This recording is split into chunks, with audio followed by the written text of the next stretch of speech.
தமிழ்நாட்டில் மக்களவை பொதுத் தேர்தலுக்கான வாக்குப்பதிவு நடைபெற இன்னும் சில நாட்களே உள்ளன. இந்த தேர்தலில் அனைத்து அரசியல் கட்சிகளுக்கும் விஷ பரீட்சைதான். குறிப்பாக அதிமுகவுக்கு இந்த தேர்தல் மிகவும் முக்கியம் வாய்ந்தது. இந்த தேர்தலில் அதிமுக பெறப்போகும் வாக்கு சதவீதம் தான் எதிர்வரும் சட்டமன்ற பொதுத் தேர்தலில் அதிமுகவுக்கான அச்சரமாக அமையும். நாடாளுமன்ற பொதுத் தேர்தலில் பல அரசியல் கட்சிகளுடன் கூட்டணி வைத்துள்ள திமுக பலம் வாய்ந்த கூட்டணியை கட்டமைத்துள்ளது. ஆனால் அதிமுகவோ தேமுதிக, புதிய தமிழகம், புரட்சி பாரதம் என சிறிய கட்சிகளுடன் அமைத்து மக்களவை பொதுத் தேர்தலை சந்திக்கிறது. அதிமுகவுடன் பாட்டாளி மக்கள் கட்சி கூட்டணி வைத்து நாடாளுமன்ற தேர்தலை சந்தித்திருந்தால் திமுகவை வீழ்த்தி இருக்கலாம். ஆனால் அன்புமணிக்கு வன்னியர் சமுதாய நலன் முக்கியமில்லை. அவருக்கு மத்திய மந்திரி பதவி முக்கியம் என்பதில் உறுதியாக இருக்கிறார். அதனால்தான் அதிமுக கூட்டணியை உதறிவிட்டு பாஜகவுடன் கூட்டணி சேர்ந்துள்ளார். இதை தடுக்கும் இடத்தில் இருக்கும் பாமக பொதுக்குழு உறுப்பினர்கள் ஒவ்வொரு முறையும் முட்டாள்தனமாக நடந்து தமது ஒட்டுமொத்த அதிகாரத்தையும் ராமதாசிடமே ஒப்படைக்கிறார்கள்.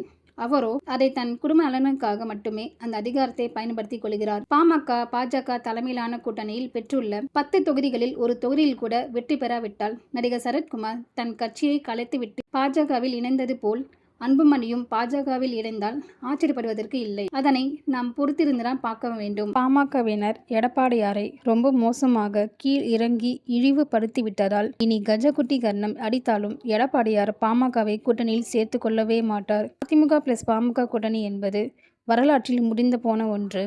அதே வேளையில் 2026 சட்டமன்ற தேர்தலுக்கான பணியை இப்போதே தொடங்கிவிட்டார் ராமதாஸ்.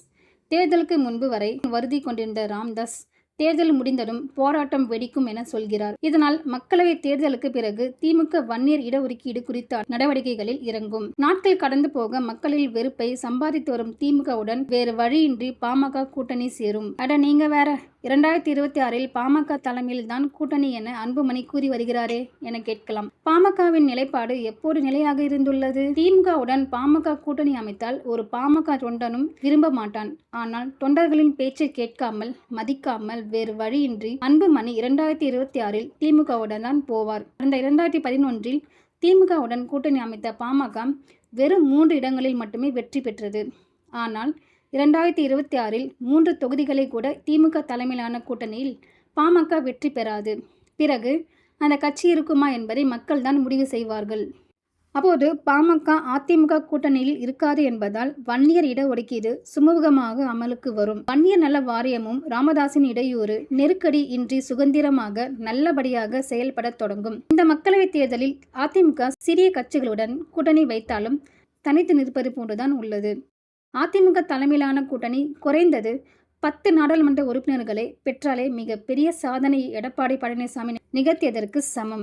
மேலும் இந்த தேர்தலில் பாடம் கற்றுக்கொண்டு உண்மையானவர்கள் போல் நடித்து கொண்டிருக்கும் ஸ்லீப்பர் செல் பொறுப்பாளர்களை அடையாளம் காண்பார். தேர்தலுக்கு பின் அவர்களை கண்டுபிடித்து ஜெயலலிதா போல் ஈவிரக்கமின்றி களை எடுப்பார் எடப்பாடியார். அப்போது எதிர்த்து பேசவோ முண்டவோ முடியாது. தேர்தல் ரிசல்ட் அவர்களது திறமைகள் உழைப்புகளை காட்டி கொடுத்திருக்கும். மக்களிடம் செல்வாக்கு உள்ளவர்களை, நல்லவர்களை மட்டுமே உயர் பொறுப்புகளில் அமர்த்துவார். இதனால் அதிமுக பலப்படும். இந்த நடவடிக்கை தான் அடுத்து வரும் 2026 சட்டமன்ற தேர்தலில் அதிமுகவுக்கு கை கொடுக்கும். எடப்பாடியார் மீண்டும் முதலமைச்சராக அரியணை ஏறுவார். வெல்லட்டும் இரட்டை இலை. இந்த வீடியோ பிடிச்சிருந்தா லைக் பண்ணுங்க, உங்க கருத்துக்களை கமெண்ட் பண்ணுங்க, உங்க ஃப்ரெண்ட்ஸ் ஷேர் பண்ணுங்க, மறக்காம எங்க சேனலை சப்ஸ்கிரைப் பண்ணுங்க.